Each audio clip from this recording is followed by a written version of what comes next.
Jésus entra de nouveau dans la synagogue. Il y avait là un homme dont la main était atrophiée. On observait Jésus pour voir s'il le guérirait le jour du sabbat. C'était afin de pouvoir l'accuser. Il dit à l'homme qui avait la main atrophiée, « Lève-toi, viens au milieu. » Et s'adressant aux autres, « Est-il permis, le jour du sabbat, de faire le bien ou de faire le mal, de sauver une vie ou de tuer ?» Mais eux se taisaient. Alors promenant sur eux un regard de colère, navré de l'endurcissement de leur cœur, il dit à l'homme, « Étends la main. » Il l'étendit, et sa main redevint normale.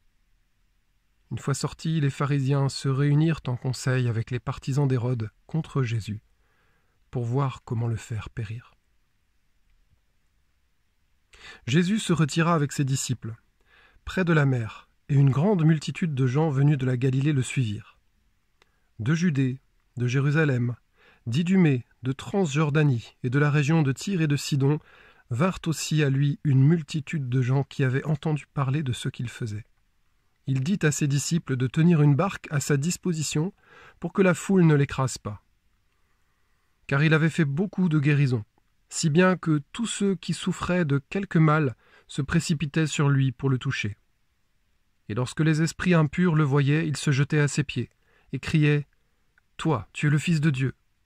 Mais il leur défendait vivement de le faire connaître. Puis il gravit la montagne, et il appela ceux qu'il voulait. Ils vinrent auprès de lui. Et il en institua 12 pour qu'ils soient avec lui, et pour les envoyer proclamer la bonne nouvelle, avec le pouvoir d'expulser les démons. Donc, il établit les 12. Pierre, c'est le nom qu'il donna à Simon. Jacques, fils de Zébédée, et Jean, le frère de Jacques. Il leur donna le nom de Boanerges, c'est-à-dire fils du tonnerre. André, Philippe, Barthélemy, Matthieu, Thomas, Jacques fils d'Alphée, Thaddée, Simon le Zélote, et Judas Iscariote, celui-là même qui le livra. Alors Jésus revient à la maison, où de nouveau la foule se rassemble, si bien qu'il n'était même pas possible de manger. Les gens de chez lui, l'apprenant, vinrent pour se saisir de lui, car ils affirmaient « Il a perdu la tête ». Les scribes qui étaient descendus de Jérusalem disaient « Il est possédé par Belzéboul, c'est par le chef des démons qu'il expulse les démons. » Les appelant près de lui, Jésus leur dit en parabole « Comment Satan peut-il expulser Satan? Si un royaume est divisé contre lui-même, ce royaume ne peut pas tenir.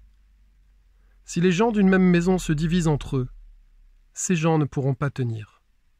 Si Satan s'est dressé contre lui-même, s'il est divisé, il ne peut pas tenir, c'en est fini de lui. Mais personne ne peut entrer dans la maison d'un homme fort et piller ses biens s'il ne l'a d'abord ligoté.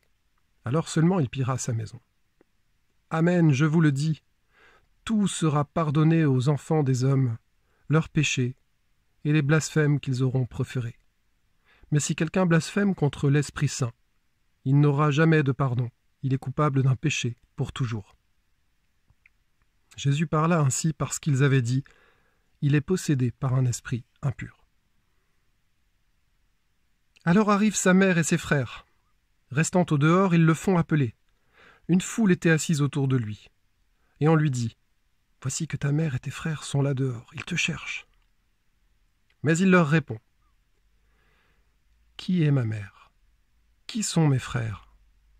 Et parcourant du regard ceux qui étaient assis en cercle autour de lui, il dit « Voici ma mère et mes frères.